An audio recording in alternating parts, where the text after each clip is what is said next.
In the 1945 general election, Archibald Sinclair's Liberal Party got a trouncing from the voters, which saw their seat intake reduced by 9 to just 12 seats. The party that once dominated politics in the 19th and early 20th century in the United Kingdom was now in retreat. To only put petrol on the fire, Sinclair himself lost his constituency seat. That can only leave us wondering how heavily it weighed upon him. After more than 2 decades in Parliament, a career marked by rapid ascension into government and ultimately into the leadership of the Liberal Party, the loss of his seat, we can only speculate, must have impacted him deeply. Sinclair, who had steered the Liberals through years of turmoil, preventing further party disunity and division, brought the Liberals feeling more self-confident in their ideas and values, towards a vision that leaned more towards the social and reformist left. So while one might argue that Sinclair lost electorally, the party gained something more intangible but essential: a restored sense of purpose and moral clarity. His fierce criticism of appeasement, one of the few voices who warned of its dangers before the war, later served him with honours in Churchill's war cabinet. Yet despite his service and loyalty to the national wartime efforts, the voters of 1945 turned against him with what some observers might call an ungrateful electorate. Sinclair would attempt to return to Parliament by standing in his former seat. Whether he still had ambitions to lead the party once more is left only to speculation. What was imminent, however, was the growing urgency within Liberal ranks, a new replacement that would have to emerge to fill in the vacancy. It was into this moment of need that Clement Davies stepped forward, awkwardly and unassumingly taking the mantle of leader. Hi, my name is Andy, and I am the Yellow Rebel, and welcome back to Liberal Lens, Leadership and Legacy. In this series, I will be joined by a rotating guest of speakers from within the Liberal Democrats, political academics, and political historians to understand the stories of each former post-war Liberal, Alliance, and Liberal Democrat leader, how these leaders shaped their vision of liberalism during their present days, the tension between the left and right of politics, and how they responded to domestic and international politics as leader. If you are new to this series, then I would highly recommend starting from my first episode, where I did a look back on the life and career of Archibald Sinclair, leader from 1935 to 1945.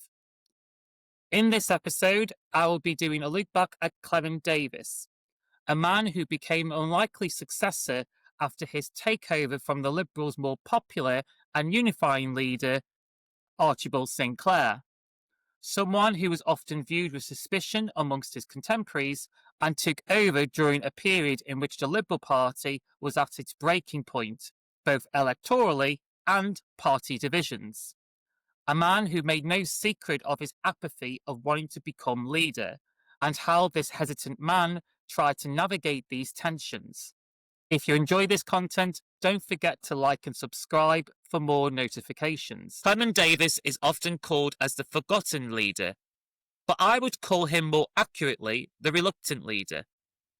Although Clement Davies had not sought the leadership of the Liberal Party, the circumstances left little alternative and painfully limited. What was assumed would be a caretaker role became an 11-year tenure from 1945 to 1956. This episode, we will continue to document the early life and political career of this Liberal leader, truly understanding his early days, his early political choices, and his journey that followed him as leader will be essential to appreciate some of his personal qualities, his contradictions, and conflicts. He was in many ways a man torn between loyalties: personal, political, and philosophical. He was often viewed with suspicion by his Liberal contemporaries about his commitments to liberalism, with him having flirted with the National Liberals, which would then contradict itself again when he rejoined the Liberal Party and went leftwards when he joined the Radical Action Group. We will explore more of his time as Liberal leader than in my episode on Archibald Sinclair, because unlike his predecessor, Davies was able to devote his time and attention in leading the Liberal Party as a fully independent entity now that the wartime coalition had concluded, finally leading the Liberals as a formal opposition, something Sinclair had intended but never had real opportunity to exercise. Clement Davies inherited from Sinclair a party that had halted further disunity and prevented internal civil war, marked by a more fully informed set of beliefs. A party that restored its position as the nation's third party in the 1945 general election, having overtook the National Liberals in the Commons despite the decline in seats. With this inheritance from its divorce from the wartime cabinet, Clement Davies had an opportunity to carve out his leadership and redefine the party. Yet he also inherited a party that was still unable to fully neutralise the National Liberals, who remained a thorn in the side of the party. From the Liberals' perspective, their continued existence was one of constant aggravation.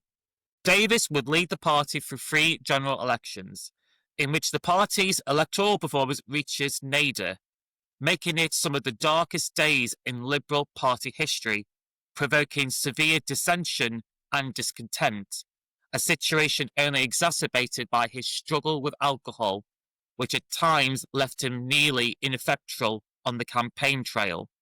The party often spared no effort to revive and reunite itself on its feud-racked, often ailing party.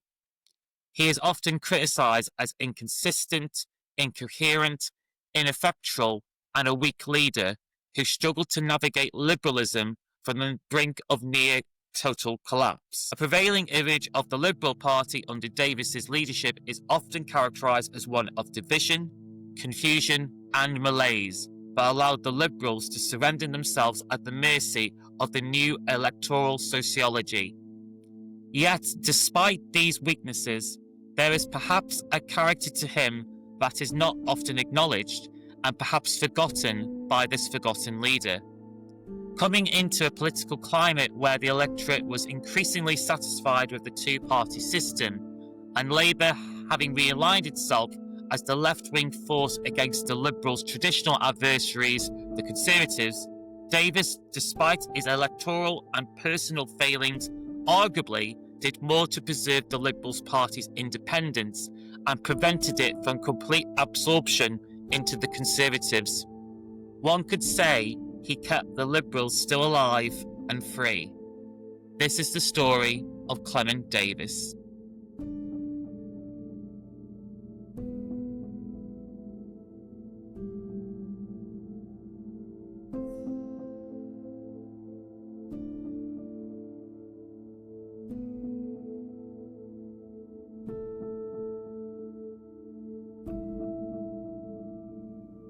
Welcome, Michael. Welcome. Thank you for joining me today to discuss about Clement Davies.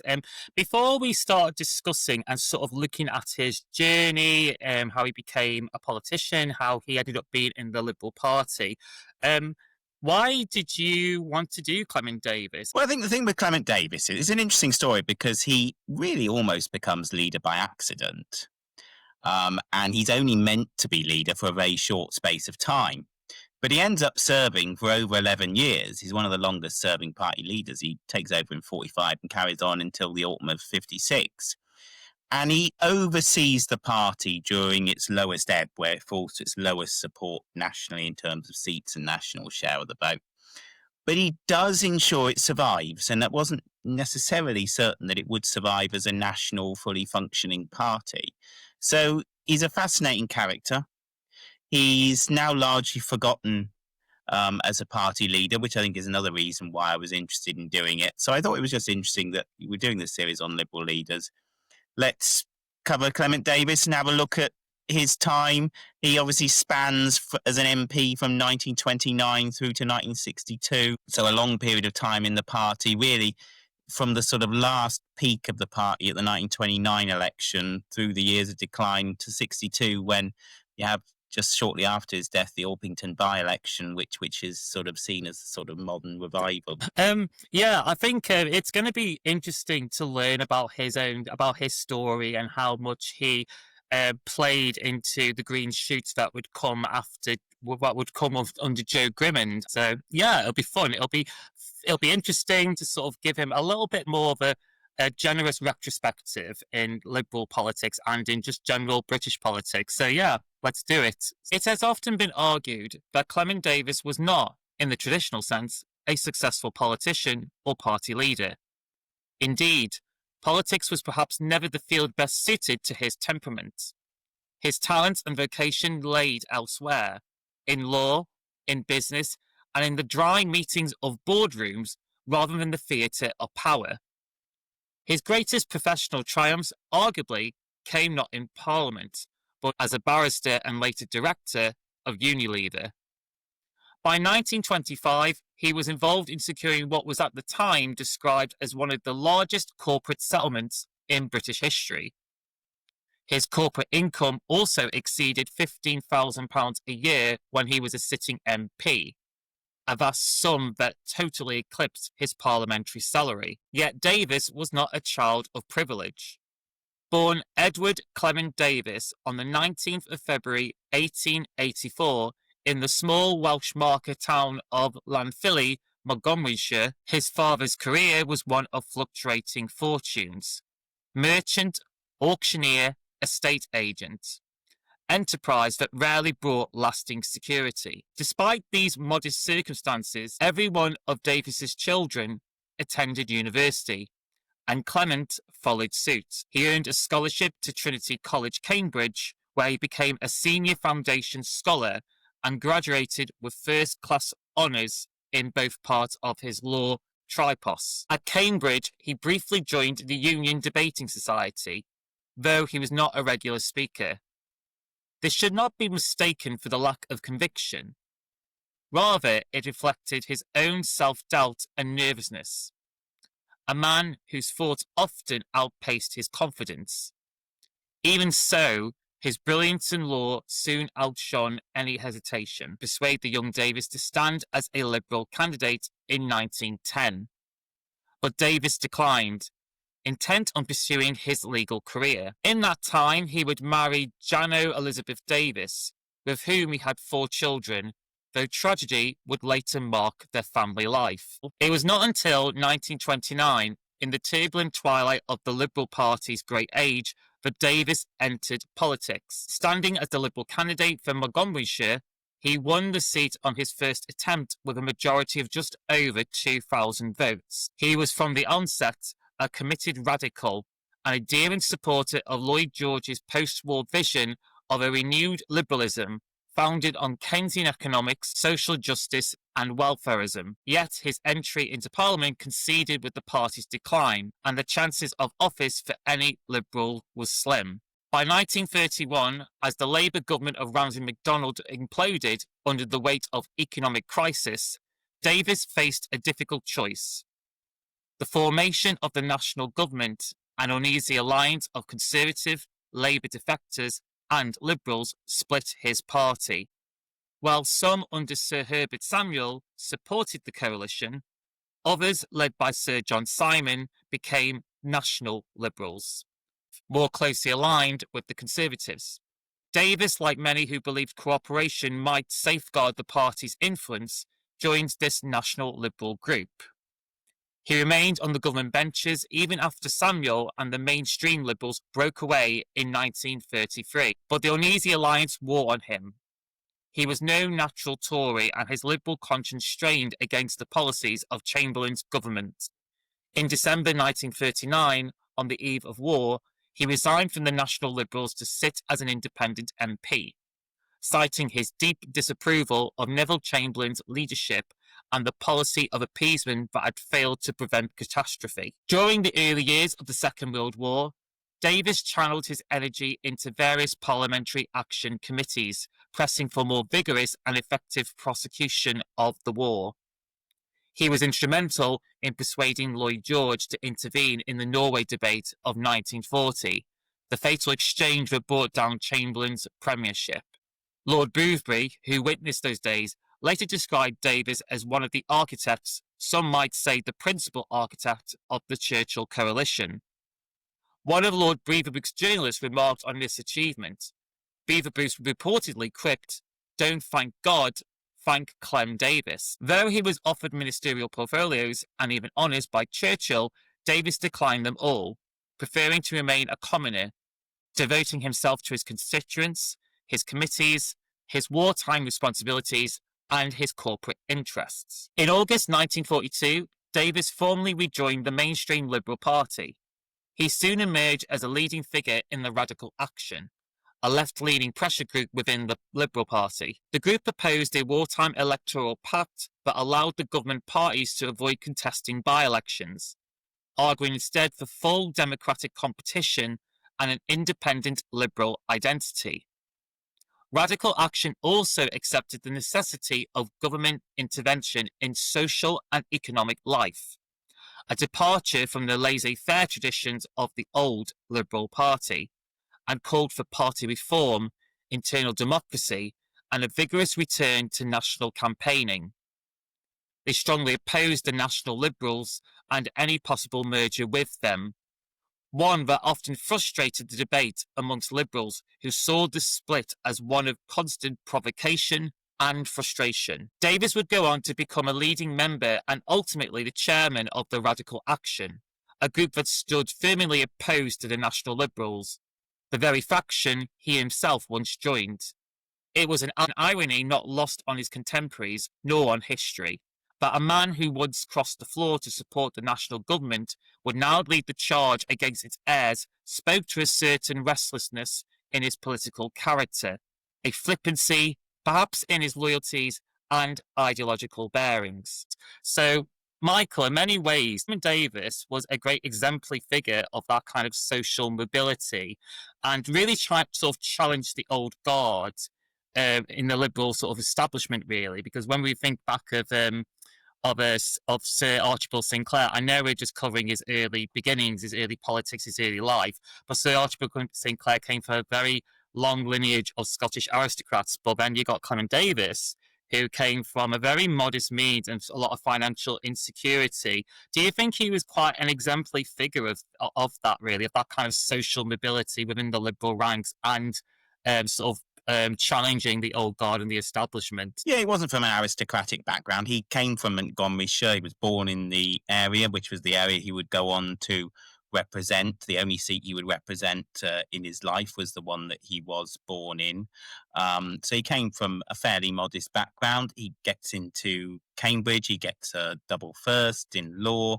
He becomes a law lecturer briefly and then a barrister. He's a very successful businessman with Unilever. So clearly he's a man of great ability and talents who's worked his way up. And obviously he then goes on to his political career, becoming an MP and then eventually leader of the party. Yeah, in terms of his politics, there's a lot of like hesitation and lack of self-confidence. Like we mentioned that he was part of the famous Cambridge Union Debating Society, which is not as famous as Oxford's one, but it's still a very significant one. It's like a gateway for a lot of politicians usually, like Roy Jenkins, Dennis Healey, all these big talents and great skilled debaters. They often came from those kind of union debating societies. And yet you got Clement Davies, who was quite reluctant in politics, really. Like David Lloyd George, as I mentioned, asked him to stand as a Liberal candidate in 1910. But didn't actually pursue it until later on in 1929. Probably picked the worst time to really start to join the Liberal Party. How much do you think, obviously we will touch more on his leadership later, but just to sort of open this conversation up a bit more, how much do you think that kind of hesitancy and reluctantness might have played a part in terms of his sort of, I guess, personal failings that would come up in his leadership? It certainly held back his advancement. So he gets involved. There's two general elections in 1910. He gets involved in the first general election of 1910, speaking for David Davies, who's the MP, Liberal MP from Montgomeryshire. He gets offered, before 1918, there's basically Montgomeryshire has two seats. He gets offered the other one to stand in late in the second 1910 Okay. election, which he turns down. He also gets offered the chance to stand in Oswestry in Shropshire, just over the English border, again in 1910, which he turns down. Both seats are narrowly lost by the Liberal Party, so he may have lost them if he'd stood, but they were close enough that maybe he'd have won. If he'd have got elected then obviously he'd been elected at 26, whilst there was still a Liberal government that was going to last in one form or another on its own and then in coalition until 1922. So I think there's a reasonable chance he could have been a minister, particularly around the sort of legal side of things because of his law background. Yeah, his So legal brain, yeah. yeah, so his reluctance to stand in 1910 means that he starts late in politics. He first applies to be the candidate in Montgomeryshire when David Davies stands down in 1927. But having applied, he then later writes to the Constituency Association withdrawing his application. So he starts off by saying, "Oh, actually, I don't want to do it." They then eventually talk him round. He does have a competitor who stands against him, but he gets selected fairly overwhelmingly. So he gets elected in 1929. But even there, at the age of 45, 19 years after he's first asked to stand for Parliament, he finally does. But even there, with the fact that he was asked to withdraw before actually becoming the MP, suggests a hesitancy. He then served 2 years. In the run-up to 31, his Unilever sort of say to him, well, we're not sure whether you should be an MP, really, with your business work. He's also finding his first few years as an MP quite stressful. So he does stand down officially. He said he's not going to stand at the 1931 election. And the Liberal Party select another candidate. But then at the last minute, he changes his mind and Unilever say, oh, it's okay, you can stand for Parliament. And he reaches an agreement where he stands for the National Liberal Party. And he gets elected in 1931. But you can see there that there's this hesitancy in his early life. He doesn't stand in 1910. When he first goes for selection for the 29 election, he withdraws and then puts his name back in the hat again. And then in his first re-election in 1931, initially, he says he's going to stand again, but then he does. So there's a lot of hesitancy in the early part of his political career, which I think does sort of hold him back. Yeah, and I'm just noticed what you commented about being asked to stand. It's interesting that that kind of repeated itself again in terms of the Liberal leadership. It's quite. I don't know if tragic's the right word, but there's this man who it sounds like he found public life and sort of corporate responsibilities quite stressful, and I'd agree that would be quite stressful. But yeah, this sounds like a guy who must have felt like tremendous pressure to from his constituents or from his corporate interests, from his trustees and from his shareholders. And I imagine that must have really had a strain with him. I completely agree with you, Michael. I just obviously we're going to touch on this a little bit more as we talk about his time as leader. But what do you make of him crossing the floors a few times? So he joined the Liberals, and he was a supporter of David Lloyd George, who, if the people know their Liberal history, David Lloyd George is often seen as the man who redefined the Liberal Party. It moved away from its called classical liberalism roots and instincts to one of what we call today social liberalism, which even had minds like John Maynard Keynes. He actually was a Liberal Party member throughout his life, I believe, but he often advised at least government, and I think he advised the national government before in terms of economic intervention and state intervention. I won't bore people what Keynesian economic is. Go look it up, guys. There's the internet. So, but then he joined the National Liberals before then leaving to become an independent MP, and then rejoined the Liberal Party. And not only rejoined the Liberal Party, but ended up joining the Radical Action Group, which, if people just to sort of briefly touch on this, the Radical Action Group, they were very openly hostile to having any dealings with the National Liberals. There was still debate about whether the National Liberals and the Independent Liberal Party should try and merge and try and sort of join up back together again. But they were the group that was so openly hostile in terms of doing that. So What do you make of that assessment? That kind of, does that call into question his lack of commitment in terms of ideas, principles, would you agree from some liberal circles there would be that suspicion of his character? And do you find contradictions in that for Clement Davies? His views certainly changed over the years. I mean, if you go into the circumstance of 1931 is the Liberal Party wins seats and they split into three groups. There's the Lloyd George Liberals, which is a small group of mainly Lloyd George's family that go into opposition to the national government. You've got a national government led by Ramsay MacDonald, mostly made up of the Conservatives. The Liberal Party splits into two groups, the Liberal Party and the National Liberals, the Liberal Party under Herbert Samuel, the National Liberals under Sir John Simon. Both groups initially support the national government, the National Liberals more so, they're much more closely aligned, but the Liberal Party itself also supports the government. And some Labour the big issue that divides them.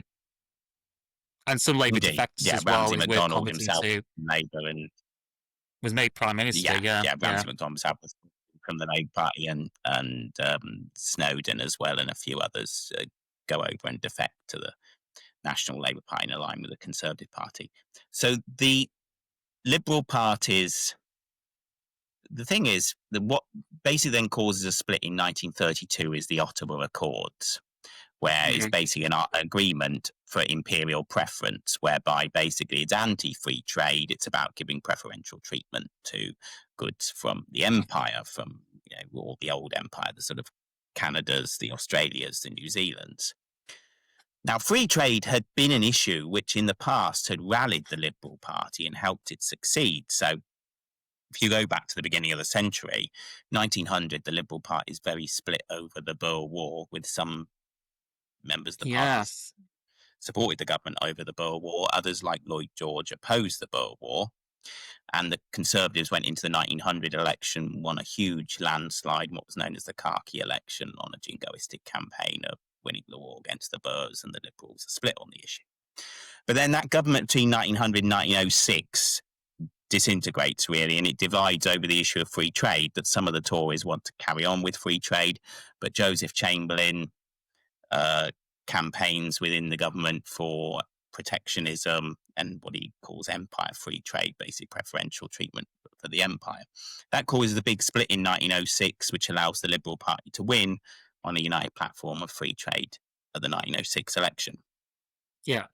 Free trade again helps the party because the party splits terribly between Asquith and Lloyd George during the First World War. And part of the party goes in with Lloyd George after 1918 with the Conservatives until 1922, and part of it under Asquith goes into opposition. But what reunites them in 1923 is when Stanley Baldwin calls a snap election on the platform of protectionism and anti-free trade, and that is the thing that brings together Lloyd Tariff reforms, I believe it was called. And that free trade reunification really helps rally the party, and it nearly recovers. It gets 30% of the vote. Labour gets 31%. It gets 159 seats. Labour get 191. It was sort of the last chance, and they don't quite make it. And thereafter, the party does go into decline. 1932, of course, free trade operates the other way. It enters as a divider. The Ottawa Accords cause this huge split. Samuel and the Liberals go into opposition to the government, and Simon and the National Liberals go in, carry on supporting the government at the time. And Clement Davies is in with the National Liberals.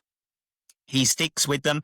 He runs into some criticism in his own constituency because the Liberal Party is quite a radical party in Montgomeryshire, and a lot of his constituents, his Liberal activists, are not happy that he's aligned with the National Liberals. So in the run-up to 1935, the Tories, because he's a National Liberal, stand aside for him, and the Liberal Party have a debate about whether to stand a candidate or not. And in the end, they vote 2-1 against, but there's a significant minority who do think they should stand against Davies because he's supporting the government, and he's sort of in opposition to the mainstream Liberal Party. Gets to 39 and obviously falls out with the national government, goes independent, helps, as you say, in the 1940 Norway debate, against Chamberlain and the bringing down of the government and bringing in Churchill. And then in 1942, he joins the Liberal Party and joins the Radical Action Group, which are, a fairly left-leaning group. And he does become a sort of much more radical figure.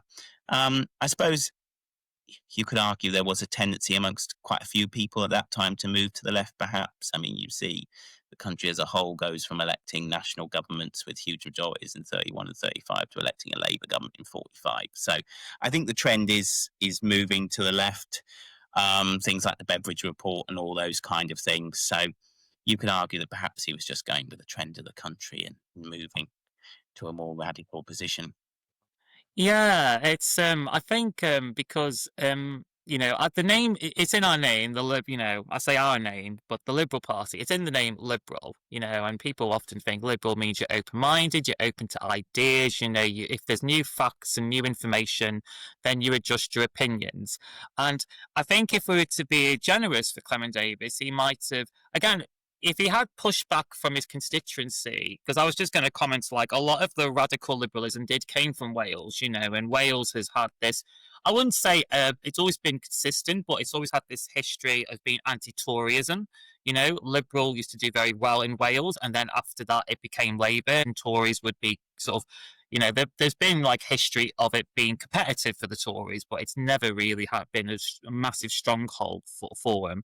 So I think that says, it can be quite easy to say, oh, he's a turncoat, he was an opportunist, blah, blah, blah, but he never really gained anything from joining National Liberals. He never had any ministerial positions, and as we'll find out later on, he got offered positions by Churchill, which he turned down. He wanted to dedicate his life more to his constituency, his role as an MP, and also his own corporate interest. So a little bit simplistic to say, oh, he's a turncoat opportunist, but maybe it just showed he was actually very more pragmatic, and he was just open for ideas and change. And obviously in the Attlee government, there was the middle class, what would be called the middle class revolt, where actually, there was some economic crises, and perhaps Labour were going too far on their kind of agenda, which it is reasonable to have debate on. I don't know what you think, Michael.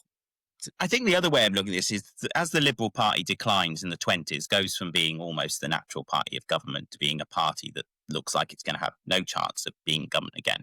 There's a steady stream of defections from both sides in the 20s, 30s, 40s towards the Conservative Party and towards the Labour Party.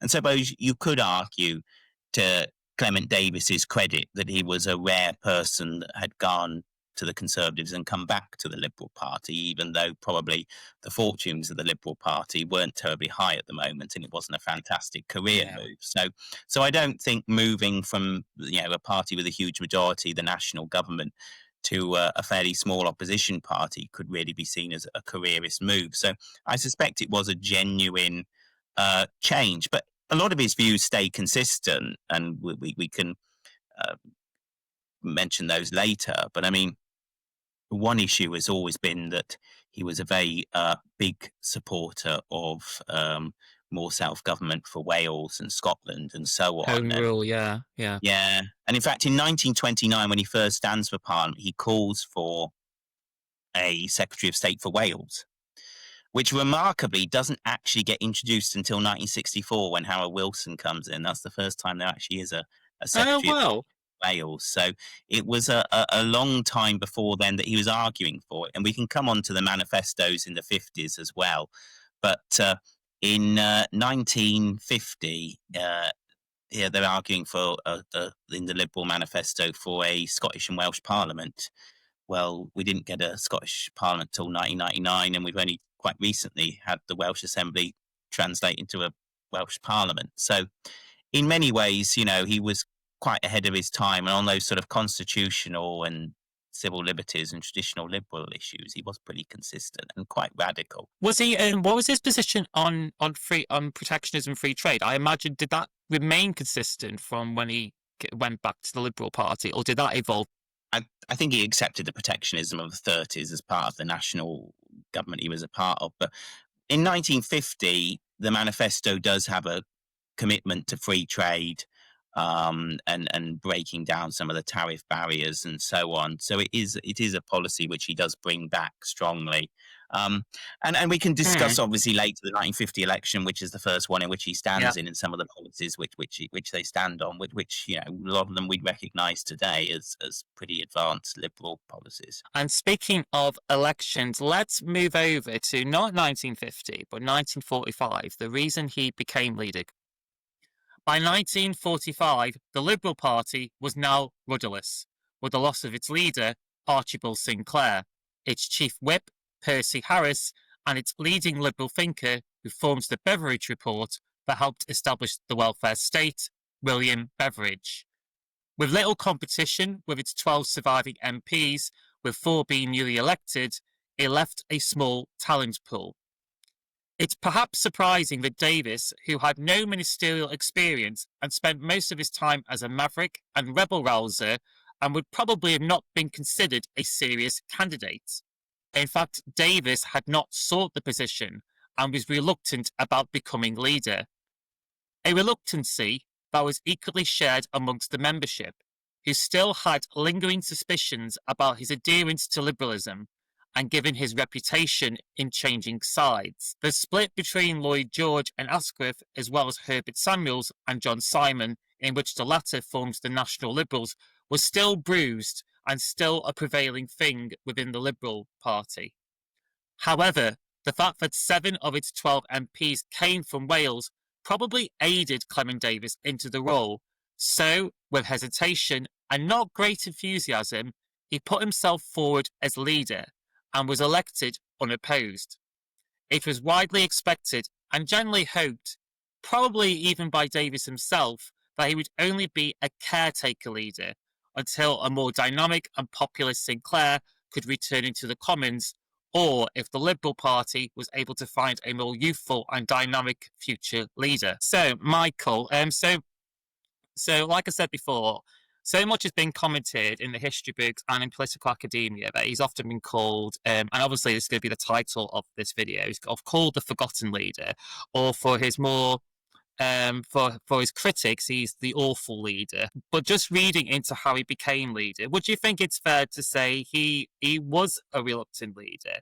And also, was that reluctantness, that recurring theme again of reluctancy and lack of self-confidence, how much do you hold his personal character and him having personal responsibility in the sort of the sort of sinking fortunes of the Liberal Party, given while we're learning about the circumstances in which he became leader? And obviously feel free to add some extra facts and knowledge, because you are a bit of a machine when it comes to election and leadership history, so feel free to ad-lib some of this. So Archibald Sinclair, he was going into the 45 election, very substantial figure, very close to Winston Churchill, had cabinet experience, was Secretary of State for Scotland for a while, and later became Secretary of State for Air during the war. He's the last Liberal cabinet minister at the Westminster government until the coalition of 2010. So he's a very substantial, respected figure. And his seat of Caithness and Sutherland, even at this time of difficulty for the party electorally, is about as close as you can get to a safe seat. So 1929, he gets elected with 74% of the vote, with a unionist candidate, Tory candidate basically in Scotland, and an independent Labour standing against him. 31, he's elected unopposed. And then in 1935, he has a unionist Tory standing against him, and he gets 72% of the vote.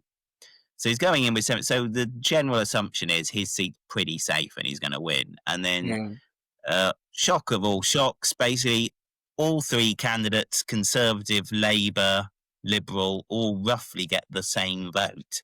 He ends up third, but by 61 votes. I mean, to come third in the parliamentary election by 61 votes is quite astonishing. So it's a very, very close result. The Conservative, now at this point, the war is over in Europe, but the war is still happening in Japan. Yeah. Now, the Conservative who wins the seat, a guy called Gandar Dower, who didn't expect to win, makes an announcement that he will resign his seat upon the end of the war, that when Japan surrenders, he will give up Caithness and Sutherland. This is this generally accepted to be what was going to happen.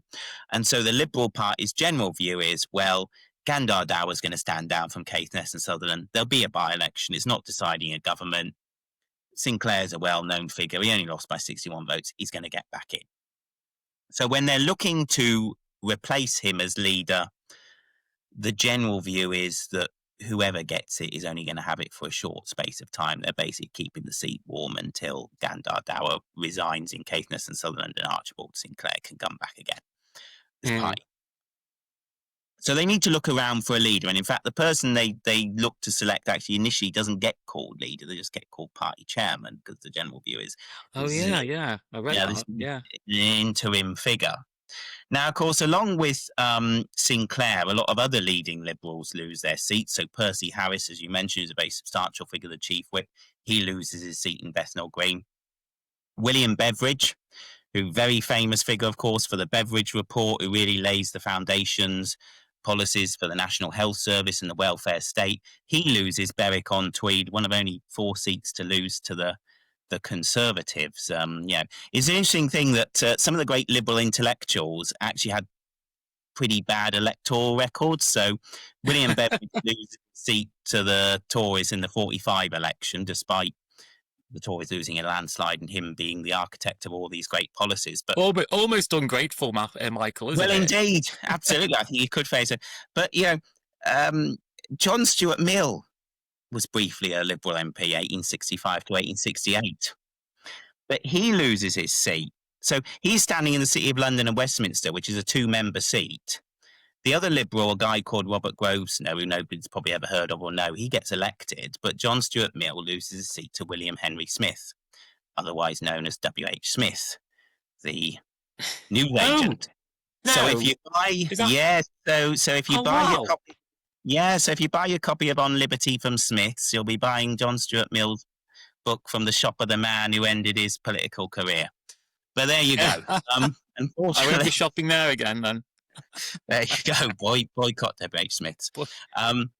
Cancel W.H. Smith. But so they look to elect a new leader, and they're left with 12 MPs. Now, 4 of them are newly elected in 1945, so they're not going to select them. And basically what happens is Clement Davies basically gets it by a process of elimination. So if you look at the remaining 8, they do approach Gwilym Lloyd George, who is the son of David Lloyd George, Tory MP for Pembroke, to ask him if he'll stand. But he basically says, no, because I haven't got the money to do it, because back then it's not a paid role. MPs weren't paid that much back in the 1940s. Party leaders weren't paid any extra. So he basically says he's got his own business stuff that he wants to concentrate on. So he declines. And in fact, he doesn't actually end up sitting with the Liberals in the end. He ends up sitting with the Conservatives, and eventually ends up actually in the 1950s as a Conservative Home Secretary. You've then got, so he's not going to stand. Rhys Hopkin Morris, very fascinating character, MP for Carmarthen, last of the Gladstonian Liberals, a man who's an absolutely ideological individualist, politics basically of 1885, not 1945, and he's not going to he's not going to concede or make any concessions on his beliefs. So he's basically out of the picture. He's not going to be leading a party in 1945 with views that he won't change. Then you've got Megan Lloyd George, who's ferociously on the left wing of the Labour Party. Did she join Labour eventually? Is that She would eventually join the Labour Party in the 1950s, and she's very much doesn't want the job either. She turns down any offers to stand. Then you get Tom Horrobin, who's basically a socialist. He's the Liberal MP for North Cornwall, but he believes in mass nationalisation. Yeah. He'd probably be on the left wing of the Labour Party, let alone the Liberal Party.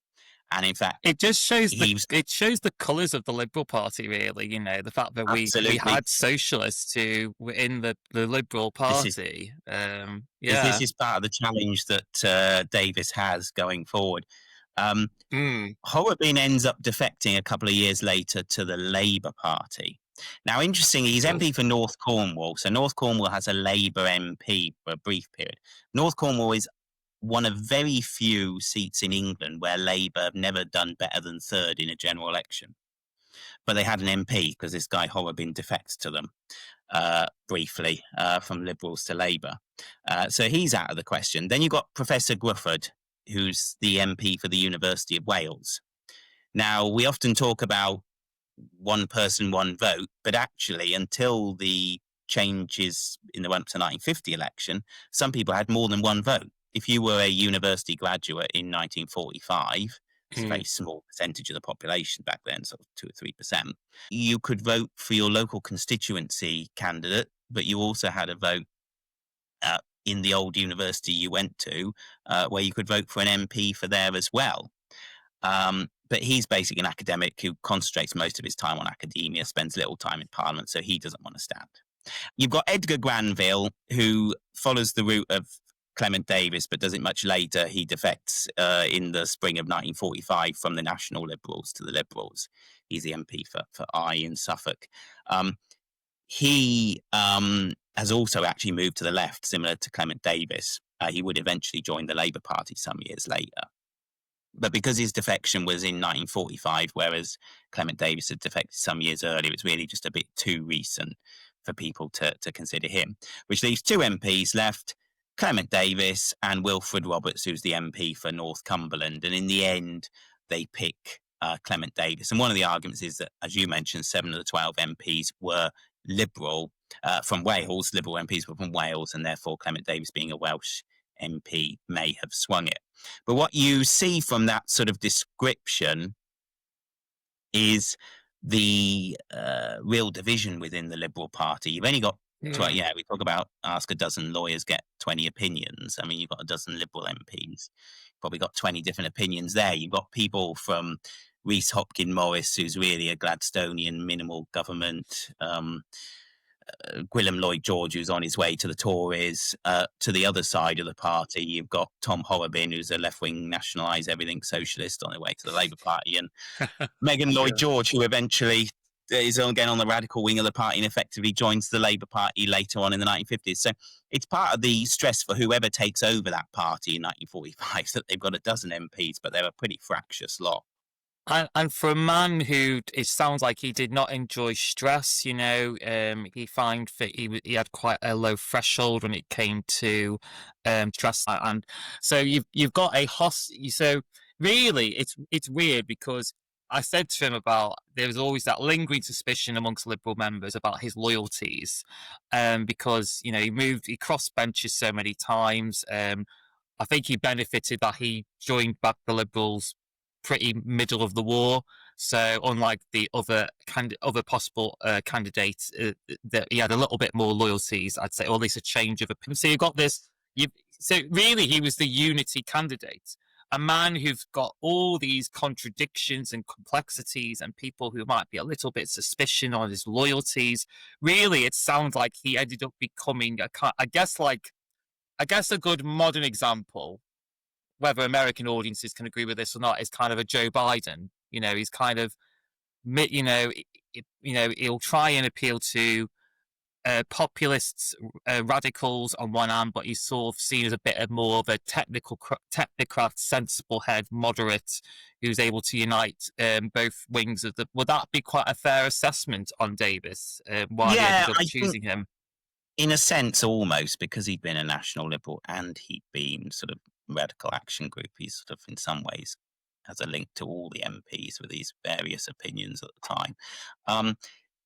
He takes over the party, at a very difficult time. But I think in terms of his personality, of somebody who has this sort of hesitation, who's not certain about doing things, I do wonder whether the prospect that when he took over, the expectation that it was a very short leadership, just waiting for Sinclair, may actually have been one of the things that actually encouraged him to accept it. If you'd said to him in 1945, you're going to do it for over 11 years, he might have balked at it. But because the general expectation was whoever took over was just going to be party chairman for a short time, hand the leadership over to Sinclair when he wins this by-election in Caithness and Sutherland, that probably reassured him that it wasn't that long a commitment he was going to have to put in. And also, again, there's this character about him where he has to be almost persuaded into doing it. So, he basically, because of the process of elimination, he's sort of encouraged to do it. And again, it's a case of other people sort of saying to him, it's got to be you, really. There's no one else that can do it or wants to do it. Right, let's sort of move on to when his time as leader and the run up to the 1950 election that you mentioned, Michael. Clement Davies, now made leader, was now put in the difficult task to help revive this ailing party in an increasingly hostile space and during a troubled time of party disunity and division from both left and right fractions, with little room in the centre, which made the party in a difficult steer of direction. Despite his reluctance of wanting to be leader, Davies almost immediately threw himself into trying to understand their electoral demise after the loss of 11 MPs, along with their respected Archibald St Cllr. He ordered a commission to review the Liberal Party's electoral failings in the 1945 general election, in which by 1946, the report made grim reading for the party. There was an omission of funding which made it difficult to contest elections as it would normally have done, a decline in membership and party engagement, which further propelled a decline in party activity and visibility. Another omission was there was little space for liberalism, with now two main parties which both dominated and had a monopoly in the electoral sociology, but also a coalition of its supporters which was now neatly defined between class identification and regions. Davies's old Liberal past would also come back to haunt him throughout his leadership, with tensions from the establishment Liberals and more progressive and radical Liberals who saw their mere existence as both a cause of tension, but also reasonably, the Liberals thought, despite effectively being a Conservative party in all but name, were constantly misappropriating themselves and the use of the name Liberal within the National Liberals as a way to confuse the public. This increased the Liberal Party's perilous and fractured political position. It was the National Liberals as being a constant thorn and reminder which almost exhausted most of his time as party leader.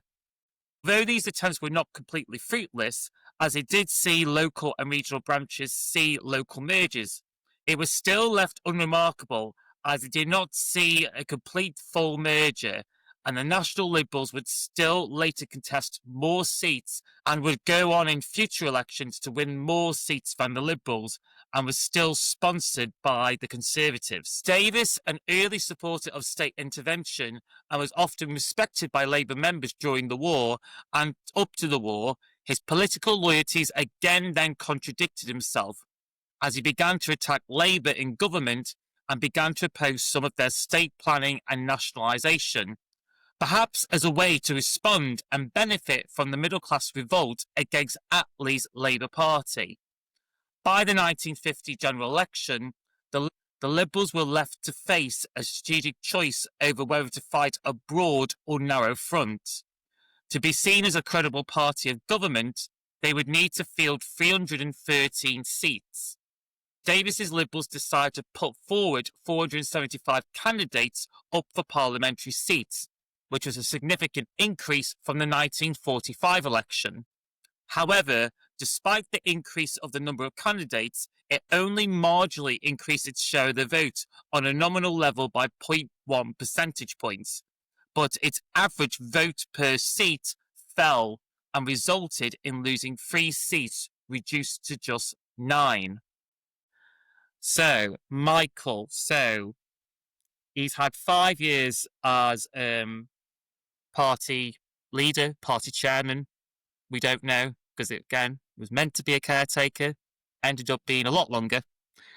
So, to add to the stress, this huge weight of responsibility, he's got all this infighting, disunity and fractions. He's got the National Liberals, who are still a thorn in the side of the Liberal Party. And to his credit, he did try and make attempts to do a merger with the National Liberals. So on that alone, do you think you would blame personal responsibility on Clement Davies given the sort of complexities, the weakness of him, or perception of his weakness, or how much do you actually blame his parliamentary peers and members? Because we have to remember there were some radical liberals who were just uncompromising and did not want to do any deals with the National Liberals. And also, because we mentioned 1950 election, how much truth do you think there was about the National Liberals still carrying the word liberal? Do you think that did confuse the public? Or do you think the Liberals were being a bit too reaching there on their own electoral failings? I think it probably helped the Conservatives. In some places they could call themselves the National Liberals and Conservatives. And it carried on for a long time. I mean, Michael Heseltine, who's still with us, first stood for Parliament in 1959 as a National Liberal and Conservative candidate in South Wales. So it carried on until sort of the early 60s. I think the reality is the National Liberal ship had sailed many years earlier. The Liberal Party is such a relatively weak force that, trying to persuade at the time people from a party that still had over 200 MPs to come back to a party that was down to a dozen was always going to be difficult. And also, the Conservative Party did at the time adapt a lot of the mainstream policies. Churchill himself had been a liberal. He was quite wet economically. They accepted a lot of the post-war consensus and agreement. They were quite sympathetic to the trade unions. They weren't going to denationalise everything. Eventually supported the NHS and the welfare state. So they could sort of basically position themselves as the party that were not socialist but humane. And therefore, it was always going to be difficult in those circumstances for the Liberal Party, I think, to get the National Liberals back. Now, I think there was a very distinctive liberal agenda at the time that we can go into, which was very distinctive from the other parties. But I just think that if you've joined the National Liberals in the 30s and you've been in that party for all those years, and the Tory party is still so much stronger than the Liberal Party, you're not likely to go back. And by then, most of them were just, they were just effectively Conservatives, I think, by this time, National Liberal. If you'd been an MP who joined them in 31 and was still there in 47, 48, you're not going to leave then. The 1950 election is a very ambitious one for the party. They put 475 candidates up. They fight the broad front. It's the first time since 1929 when they can say, if you want a Liberal government, you can vote for one because they're fighting the majority of the seats. And in theory, if the bulk of the candidates were elected, they could form a government. So it's the first time that they're really seriously fighting on the broad front for many years. And there had been some things they'd done right in terms of preparing for this. So there had been work done in rebuilding the party. There'd been some keen activists within the party who'd rebuilt it up. They'd gone up from about 200 local associations to about 500. So there had been some real rebuilding of the party.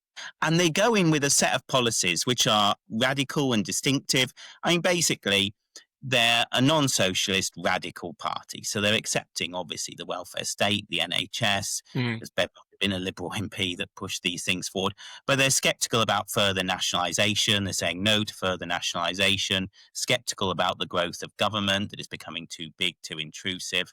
The old themes of reducing tariffs and free trade are still there. They also oppose peacetime conscription because for the first time ever you have national service after a war. This wasn't really part of the British tradition. It had been, conscription was basically got rid of fairly soon after the First World War. So they oppose that as an attack on traditional freedoms. They also are pushing equal pay for women many years before that comes into being. They're also pushing for proportional representation. They're arguing for a Scottish and Welsh Parliament many years before they happen. Am I right in saying, is this the election where, was this the election where they called for British entry into the European common market, or would that come sometime after? Because I can't quite remember when that was formed. A bit later, steel 57. And coal, 57. There is the steel and coal industry where they do argue that we should be working with France and Germany on the coal and steel agreement, which is sort of a precursor to the European Economic Community and then the European Union. But there's certainly the manifesto argues we should be having much closer relationships with the rest of Western Europe. They also want to remove the hereditary peers from the Lords, and Oh, they're wow. also arguing for and they're also arguing for a Royal Commission on Trade Unions. Because even then, there are issues with, on the one hand, the Liberal Party is pro and supports trade unions, but there is also an argument that some of the practices can infringe individual freedom. So there's that sort of balance between the sort of collective action of the trade union to improve they were versus kind of right. early. They were kind of early precursors of Jo Grimond's kind of politics, this idea that we should have a healthy cynicism of authority and not undermine individuals, but that does not mean we are libertarians and classical liberals. You know, there is a role of the state. It's just it has to be more devolved. It has to be more about the individual, empowering workers and empowering individuals. That's how the sense I would get from the unions, that they don't want to empower unions. They want all bureaucrats. They want to empower the workers themselves, because I think later in the 1970s, there was the Forbes idea of when it came to industrial disputes about co-partnerships between workers and businesses. Like workers should be like shareholders, essentially. Yes, I mean, they're arguing in that 1950 manifesto for many policies which would come about in later years and which became mainstream policies. In terms of policy and in terms of party organisation, there's progress. Where I think there's a major flaw is in elections. I mean, firstly, the party's got a very weak local government base. It only holds sort of 2 or 3% of the council seats. So if you look later on in the party's revival, certainly when you look at the seats we won in 97, but also the seats we've won in recent years, often it follows we had a very strong local government base, which then turns into a parliamentary base. But the Liberal Party in the late 40s, early 50s are only sort of winning 2 or 3% of the council seats. It's a very small local government base. Also, they're not really contesting by-elections. Now, the first Liberal revival happens in 1929. So 23, there's this election where we come quite close to Labour. The Liberals get 159 seats, 191 to Labour. But then in 24, it just collapses and the party gets 40 seats. But then there is a recovery after 1924. And a series of by-elections does give the party momentum going forward into 1929. And dare I say, if you look at the first by-election revival in 1927, it does include my own seat of Bosworth, because... Really? No way. Yes. 1927, they gained 2 seats. I think March 27, they gain Southwark North and Bosworth. And then... There you go. And then in 28, they gain Lancaster and St Ives, and 29, they gain Eddersby and Holland with Boston. So there's this by-election bandwagon that helps build up the party's momentum towards the 1929 election. And the party goes forward a lot in terms of votes. Sadly, the electoral system stymies it, and it only gets up to 59, but it is sort of the peak until the Liberal revivals later. But then the later Liberal revivals, when they happen, again, are largely due to by-elections. So 1958, Torrington, they gained Torrington in 1958, leads to a bit of an increase in the 59 election. Orpington in 62 leads to a bigger increase in 64. Then you get all those by-elections in the early 70s, the Isle of Ely, Ripon, Rochdale, the party gains, and then you have the huge vote boost in 74. Then you have all the ones running up to 83, so Croydon North West, Crosby, Glasgow Hill Head, that lead to the big vote share in 83, although not seat share, 26% of the vote. And then they went up to 97, Christchurch, Newbury, Eastleigh are gained in the 90s and helped the breakthrough in 97. And even the last breakthrough in 2024, that's largely built from Chesham and Amersham, followed by Shropshire North, Tiverton, Honiton, Somerset Broome, this bandwagon of winning by-elections that gives the party momentum.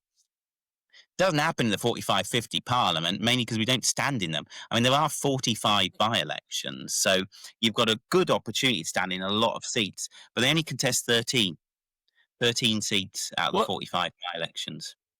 Was that due? Because I read this recently, because there was some, again, the radical Liberals, there were some Liberals who wanted to do a pact with Labour, and obviously there was the other side who wanted to do a pact with the Conservatives. Was that a factor? Was that a factor? Was there local decisions where they thought, well, we want the Labour candidate to do well, or was it just more structural? Was there just structural issues with finance and membership and activists? Yeah, I think because there is this rebuilding of the party's associations that means that you would think they would contest these seats, and they don't. They only contest 13. It just doesn't seem to be a priority to contest them. They only say 4 deposits, and there's only one actually where they get a creditable result, which is Bermondsey Rotherhithe. They get 23% of the vote, and a guy called Edward Martell, who's a very energetic candidate, who's very much involved in the rebuilding of the Liberal Party. Interesting character. He's a very libertarian figure. In the end, leaves to form various right-wing free market groups. But in the late 40s, early 50s, he's a very energetic candidate. He comes second. The Tories lose their deposit. He comes second to Bob Mellish, who famously resigns the Bermondsey seat in 1983, causing a more famous Bermondsey by-election, which is now obviously fairly infamous. But Martell also was responsible for the one sort of success electorally of the Liberal Party, which is in 1946. He teams up with Percy Harris, the former Chief Whip and MP for Bethnal Green, to fight the Bethnal Green London County Council seat, so basically the pre-runner to the GLC and the London Assembly. And they gain the 2 seats in Bethnal Green, which is the first time in many years that they've gained seats on the London County Council. And so he's an interesting character. But they hadn't done the groundwork really in the build up to 50. They do one thing which is very wise. They have a deal with Lloyd's of London to insure the deposits, because the deposit then is up. The deposit's 150 quid, which is pretty pricey. It's probably the threshold was higher, wasn't it? You have to get 12.5%. Yeah, but they persuade Lloyd's of London to insure the deposit, so that when they lose 319 out of 475, or 2/3, they manage to save the money.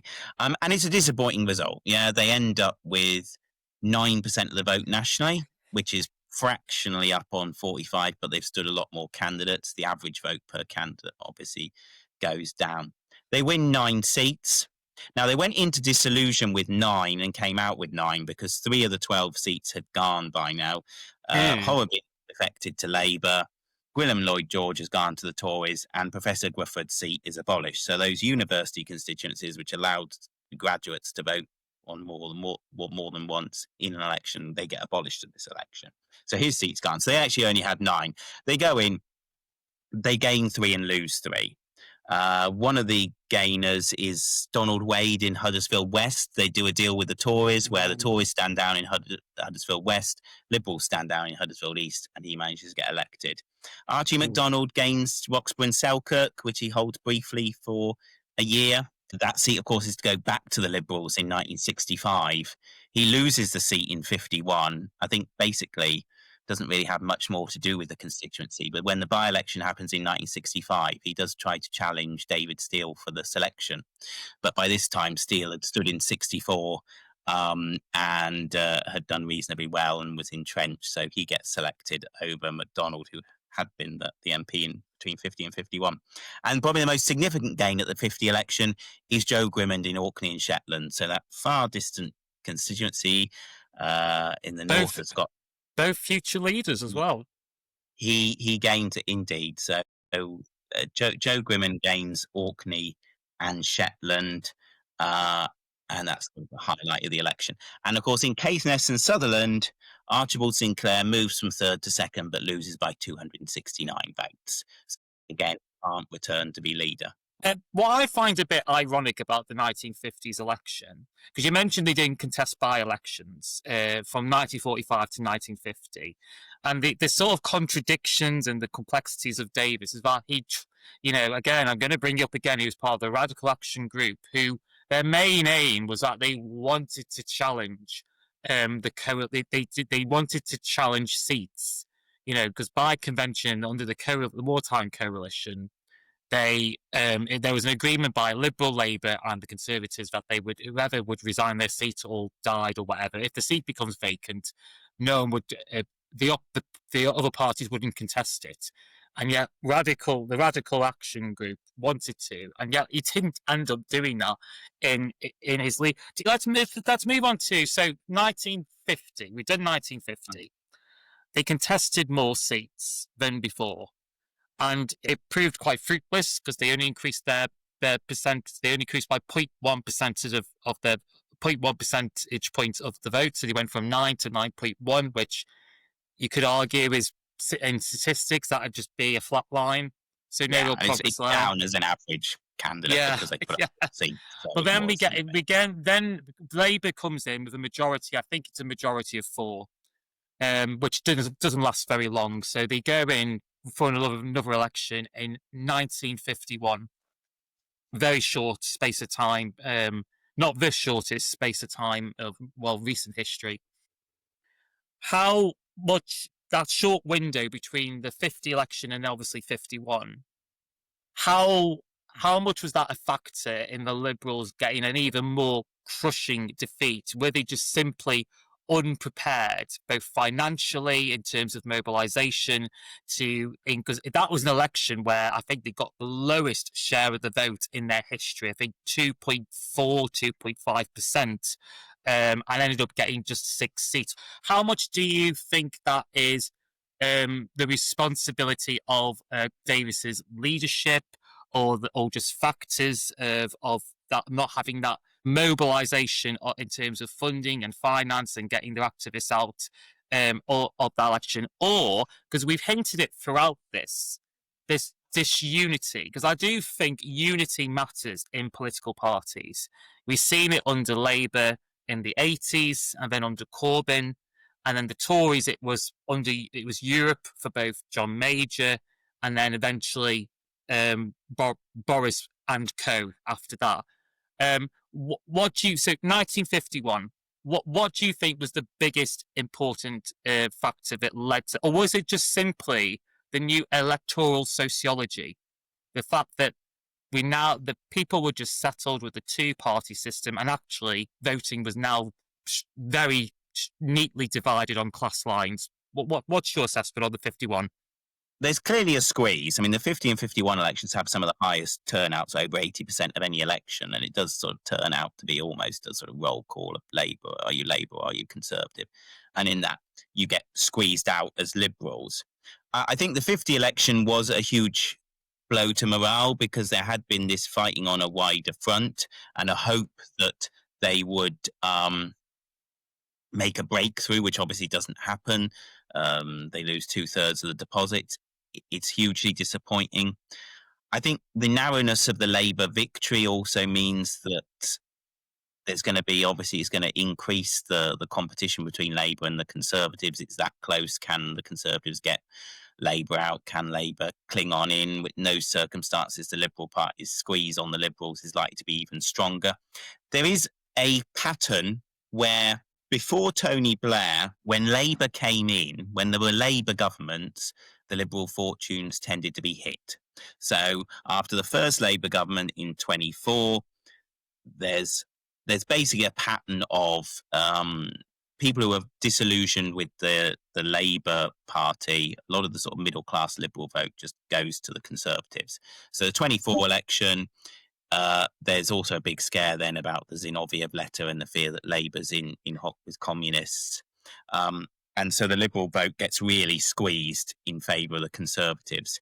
Again, in 31, you see a similar picture, people wanting to get Labour out, and therefore they tend to go straight over to the Conservatives and not stop at the Liberals. I think in 50 and 51, you see the same pattern where people who are unhappy with the Labour government go straight over to the Conservatives.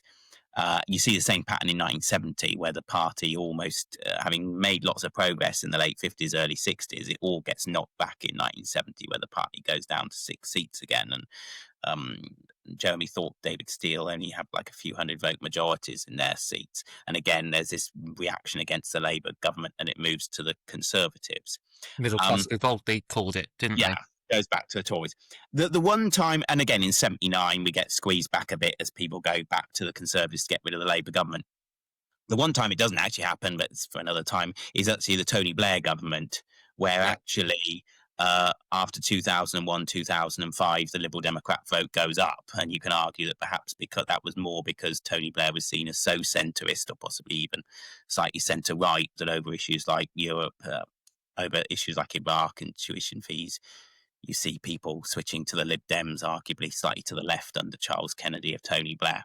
But the sort of reverse pattern is when there's a Conservative government that's unpopular, the Liberal Party then tends to do better. And so you see that as a pattern through the ages. So when whether it's 1923, 1929, 1959 and 64, 1974, 83, 87, and then 97, and now again in 2024, when the Conservative government becomes unpopular, there is often a move over to the Liberals, where some of the sort of Tory middle class vote comes over to the Liberal Party.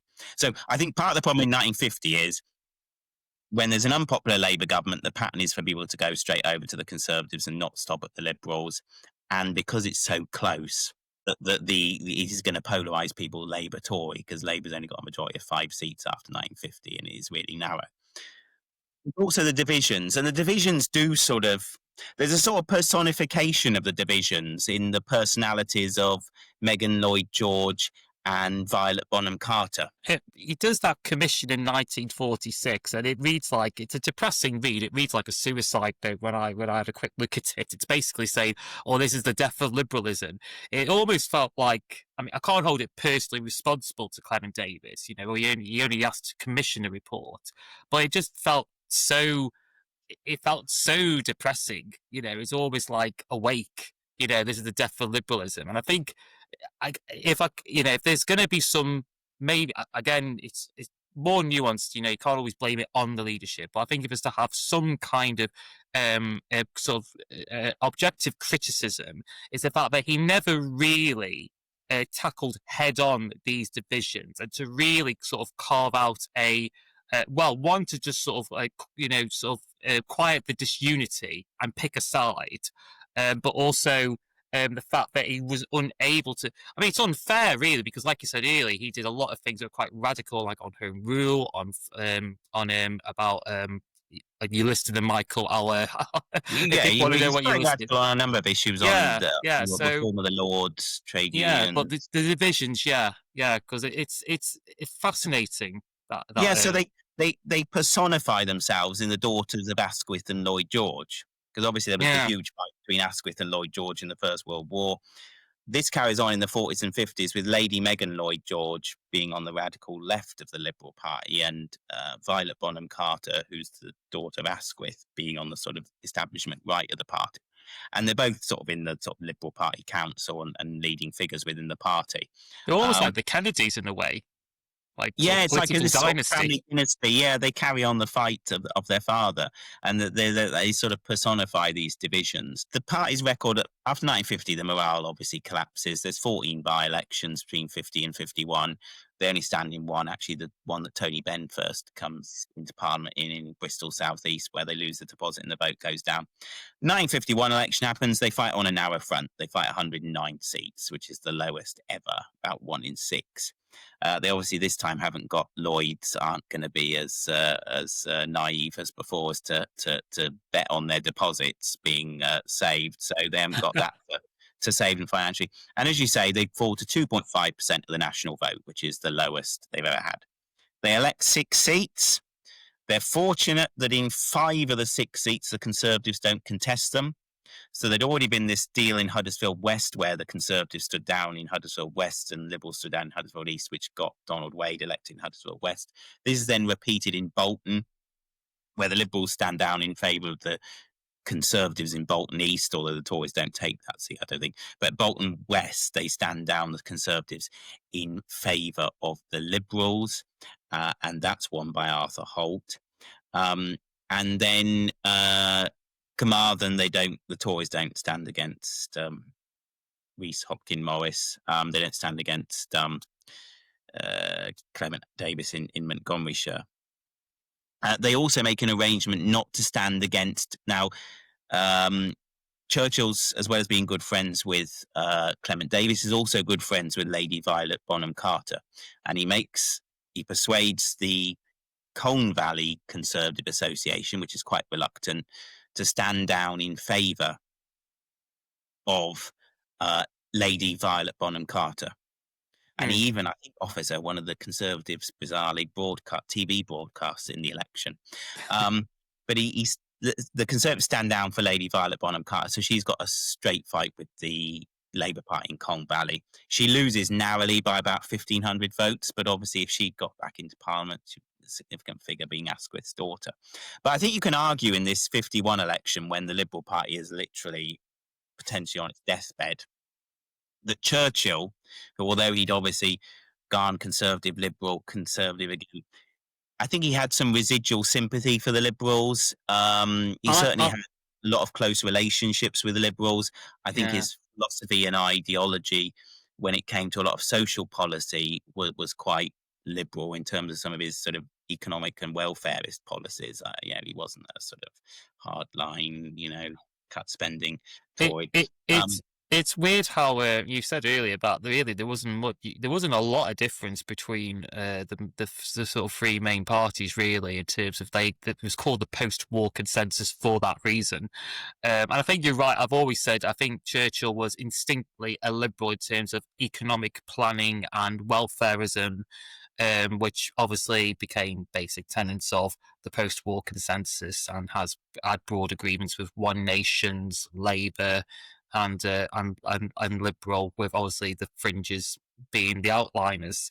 But yeah, so carry on, Michael. Yeah, so Churchill's fairly, I think, generous and sympathetic towards the Liberals. 5 out of the 6 MPs get elected without a Conservative opposition. He tries to help, though she doesn't quite make it, Violet Bonham Carter get elected to Parliament.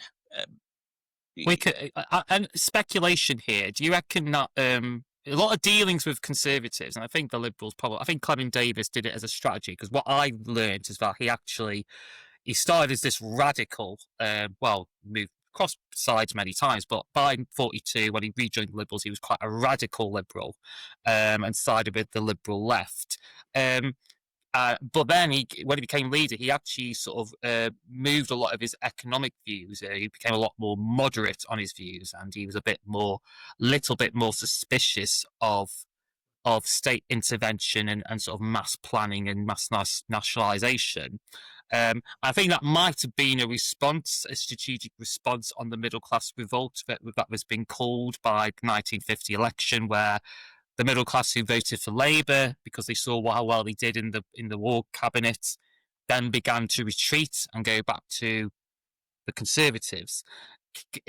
How much can we speculate there was tension within the party over that? Because like you said, in elections, the Liberals did bad when Labour did bad, and we kind of traditionally they were a bit more bedfellows. The 51 election does see a change in the parliamentary party's composition, because you see the radical MPs, Edgar Granville and Megan Lloyd George, lose their seats. So some of the more left-leaning MPs lose their seats in 51, and because a lot of the MPs that are re-elected are the ones where the Conservatives don't put up a candidate, in effect, you're probably dealing there with some of the more right-leaning. There's probably more of a right-leaning parliamentary party. Jo Grimond is probably the one sort of mainly social liberal that's elected, and he is the one that does face. I always think he's a maverick liberal for me. Yeah. He was fiercely independent and way too maverick. But yeah, generally he's a social liberal. Yeah. And you can argue that without the Conservatives standing down, certainly Bolton and Huddersfield seats would have been lost. When those agreements reach an end in 1964, when the Liberal Party is polling a lot more strongly, they lose those seats in the 64 election when the Conservatives intervene. So if they couldn't hold them in 64 when the Liberal vote is a lot higher, sort of 11%, they're not going to hold it in sort of 51 when it's a lot lower than that.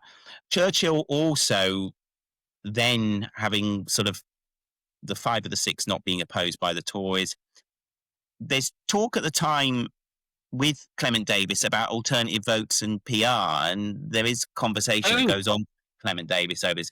But Churchill is sympathetic personally, but frankly, there's no way he's going to get it through the Conservative Party. So I think as a personality, he was probably quite sympathetic towards. It's like a reverse Paddy Ashdown and Tony Blair, except Churchill personally approved of it, whereas Tony Blair didn't personally approve of it. Yeah, that's quite. And also, before we move on to the 55er one, and obviously, we're about to say there's the offer of the it was 50. So 51, the Conservatives come in, and I think this is the bit where I think he deeply does need to be respected and remembered, because Churchill actually offered him a cabinet position. He got a small majority, Winston Churchill. That was the election. He was actually offered a cabinet position by Churchill, and he actually turned it down. Yes. Because you know, a lot of question marks about his loyalties and commitments to liberalism, but he actually turned it down, and I think he actually stopped he stopped the Liberal Party from being completely absorbed into the Conservative Party. And I think that needs to be noted in his character and qualities. Absolutely. So Churchill gives him this offer of the education cabinet role. Had he accepted it, it would have obviously inflamed the divisions within the party, and you could see it as a way of co-opting Liberals into the Conservatives, which had happened previously with the Liberal Unionists and the National Liberals. And you could perhaps argue that had Clement Davies accepted that role, it would have caused such divisions with the sort of remaining radicals not being happy going in with the Conservatives that it could have had a fatal effect on the party. So I think he was right not to go into coalition and to maintain the party's independence at that point. Now, of course, the irony with the 51 election is that Labour Clement Davies did approach Clement Attlee about whether he would be sympathetic towards electoral reform, but Attlee said no. But interestingly, the 51 election is one of those strange ones where Labour win the popular vote. They get 49%. It's the biggest Labour vote share ever, 49% to 48% for the Conservatives. But the Conservatives win more seats. And here's a fact. Obviously, Churchill is a man who's greatly esteemed, but he was Prime Minister for 9 years, and he never won the popular vote in a general election. 9 years, never wins the popular vote in the general election. 45, he loses the popular vote. 50, even when he comes back in 51, Labour win the popular vote, but he manages to get back in because of the quirk of the electoral system that allows him to get back in. But yeah, Clement Davies turns down that offer, and it's probably the right one. Things still carry on being fairly barren for the party post 51. There's 44 by-elections in the 51 to 55 parliament. The party only stands in 7, and in the first 6 they lose a deposit in all of them. Then finally, just before Christmas Day 1954, on the 21st of December 1954, there's a by-election in Inverness when John Bannerman before Christmas Day, 4 days before Christmas Day. And but the result actually I don't think doesn't get announced till Christmas Eve 1954, so it gets sort of rather lost by the media at the time. But the party goes from having not contested the seat in 51 to coming second, only 5% behind. So that's like the first real near gain in a by-election since Holland with Boston in 1929. 1955, there's a slight recovery in terms of the 55 election, tiny recovery. The party puts up 110 candidates. Instead of losing 66 deposits, it only loses 60. The average vote share goes up from 14.7 to 15.1. Very slight increases. They get 6 seats again, but it's the first election since 1929 where there's no net loss of seats in a general election. So the loss of blood has been staunched, and you know, it's in a position where perhaps things can begin to turn around. And the irony is that actually it's that last period of his leadership after the 55 general election, up to his resignation in 56, when the actual first Liberal Party sort of by-election revivals does start. So there's one in Torquay where they go up from 14 to 24%. There's Hereford where they go from 24 to 36%. And Frank Owen, who'd briefly been the MP from 29 to 31, nearly takes his old seat back again in 1956. Gainsborough, where they hadn't stood last time, they get 22%. And even in West Walthamstow, which had been a weak seat, they get 15% and save the deposit. So the evidence is that where they start standing again in by-elections, the revival does start actually in the last months of Clement Davies's leadership. So there is the beginnings of the turnaround. Do we know if they were they from Labour constituencies or were they from Conservative constituencies? They were largely conservative ones. They could gain from Conservatives. Well, they didn't get the votes went up, but they were the vote. They Oh, were conservative. sorry, the votes went up. Yeah, Yeah, sorry, votes that's up. what So I it meant. was the Yeah, beginning of a recovery. yeah, So there's slight in the last years of his leadership, there is a bit of a turnaround, and basically, he's halted the decline of the party and the near wipeout of the party, and ensures that it exists. yeah, yeah. I think because again, that's another thing that goes unnoted in terms of his personal achievements. I think we should be a lot more appreciative of some of the basic tenets of liberalism, and I think in terms of like policies and structure, I think there are some personal failings. I think it needs to be commented that he was an alcoholic. And there were times in election campaigns where he was basically, from authors and academics and historians who really got into this, he was basically ineffectual. He was hospitalised in one campaign. From that, I think he ended up picking up a lot of those responsibilities. I don't know I think you feel like you've got a comment to make on that. Yeah. I think, to be fair to Clement Davies, he had a lot of pain in his life. He had 4 children, 3 of whom died at Yeah. 24. So his eldest son dies of epilepsy at 24. His daughter commits suicide at 24. Yeah. His second son dies in the Second World War at 24. He loses 3 of his 4 children at a young age. And obviously, that's going to have a huge effect, you must imagine, on somebody's mental health. Mm. Obviously, he had found life difficult there. He had had nervous breakdowns in the past. And I think there is evidence that he had become alcohol dependent. Now, clearly, he was largely able to be a functioning alcoholic in that, he was still able to be leader of the party, and Yeah. as MP, and generally fulfill his Well, duties. It's generally there's no real examples where he has, you know, uh, if you take somebody like, for example, Lord George Brown, who very nearly became leader of the Labour Party, he loses to Howard Wilson in the mm. leadership 63. He had a drink problem, and there were numerous times in public and in Parliament where he was under the influence. Tragic, because he was a very talented man, and he goes on to be a Labour cabinet minister, but it does damage to his career.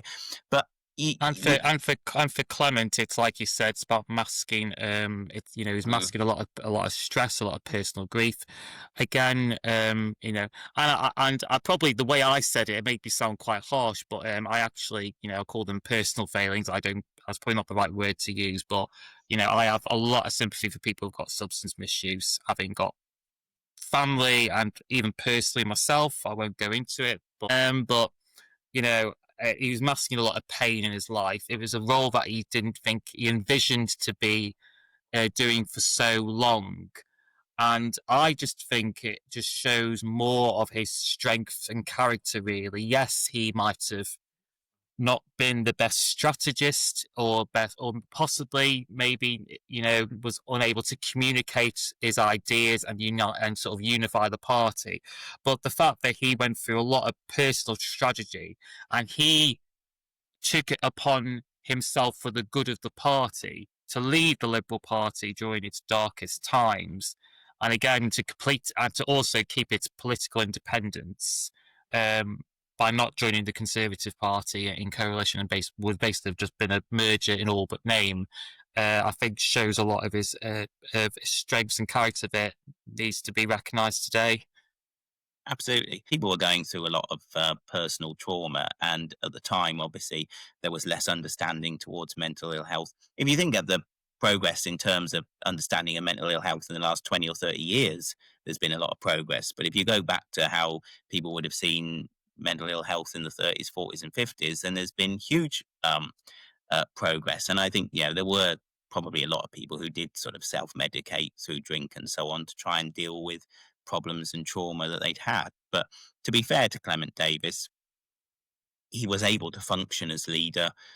Apart from the odd incident, he seems to have been able to manage it and to be leader for a period of 11 years during a very difficult time. I think any person that had to lead a party after the defeat of 1945 dealing with the fractions within the Liberal Party at the time between the sort of left wing and the right wing, which were quite intense at the time. That's going to cause a lot of stress for anyone, and add in his own personal grief and stuff. I think he managed to hold up as very well as leader for those 11 years, and I ensure the party survived and carries on now. Yeah, and I think he did it out of vocation more than anything. When he became leader, I think he did it purely out of vocation, rather than a sort of like ego or sort of prestige. And just to end it off, we then come to 1956, and it reminds me the sort of manicness and craziness of it all. It reminds me of the Rest is History episode when they did the one of 1974. Just how absolutely, I'm just going to swear, batshit crazy that was for a time. Like what was going on in the Labour Party, and this was the Liberals' own. So basically, Michael, you can give a nice sort of explainer. This was basically a coup in which people rallied around Jo Grimond, and it was a coup in which Jo Grimond wasn't even involved or invited, and it surprised everyone. So Grimond had given a speech which got a very good reception at the 56 conference. And I think people had sort of reached a time where, Clement Davies had been leader for 11 years. In many ways, he'd held it by default because there wasn't any sort of figure that stood out to the party to take over. Often the alternatives were quite factional figures that people weren't of one wing or the other wouldn't particularly be keen on. I think by 56, the party factionism had largely passed. The party was much more united. And I think they were just looking for a new leader. Clement Davies had been there for over 11 years. There's a lot of negative sort of newspaper coverage in the run-up to the conference, and there's a lot of chatter about the need for change. Clement Davies ends up, I think, rewriting his conference speech to include a piece at the end where he basically says he's going to stand down. And yes, there's clearly pressure being put on him to stand down. But I think by this time he's done over 11 years. He's led the party through 3 general elections. It's a long time. It was a time of challenge and stress. But he's kept the party going. He's kept the car on the road, and he's reached a stage now where kept fuel in the tank.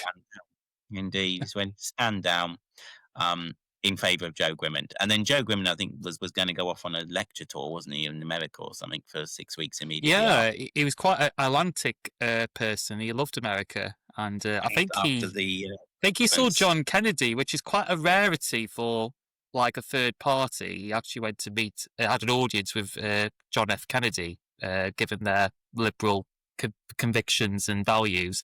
Maybe Ed Davey will be in the White House soon. Well, maybe. Well,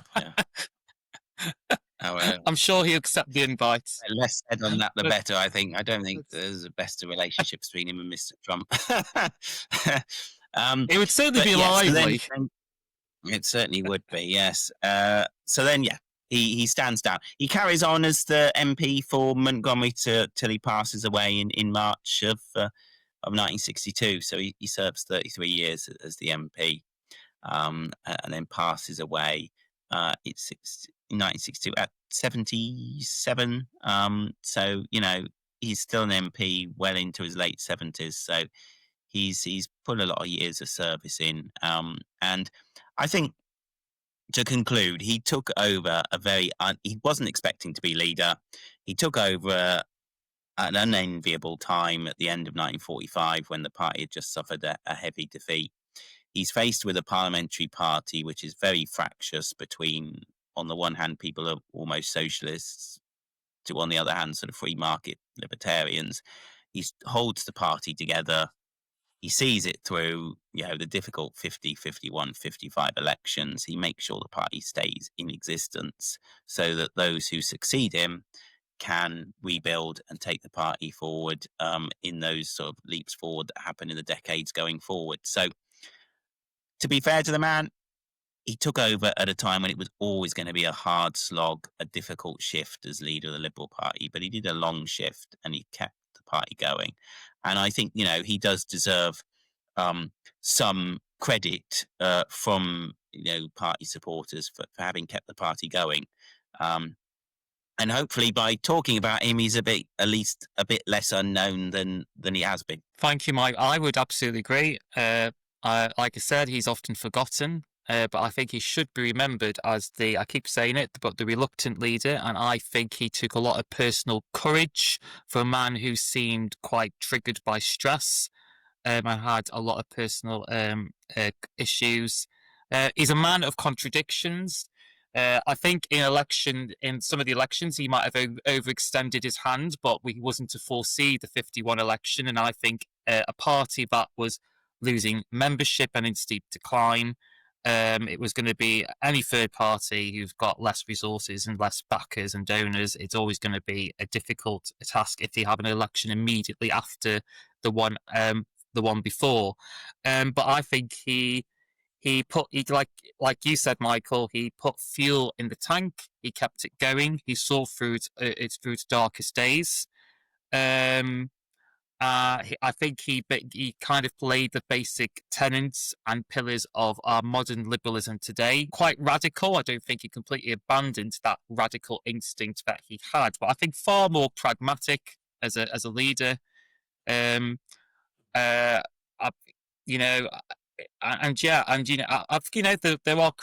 are criticism there, but I think it's good that we give him a more generous retrospective and a better reevaluation of him, and I think we did justice there. So I agree, Michael. So yeah. Thank you once again, everyone. Thank you for tuning in. And if you enjoyed this content, don't forget to like and subscribe. And until then, I will be doing his successor, the very Jo Grimond, who's actually a personal favourite of mine. I quite like him as a leader. So I look forward to doing that. That'll be my next episode. And until then, take care and have a great day wherever you are in the world. Goodbye. The principle of liberalism is to be found in the spiritual values that it puts upon every individual man and woman. We may be short in numbers, but we are very good in quality and in ideas. And I give you the assurance that as long as there is a breath in my body, I fight for freedom and for liberalism.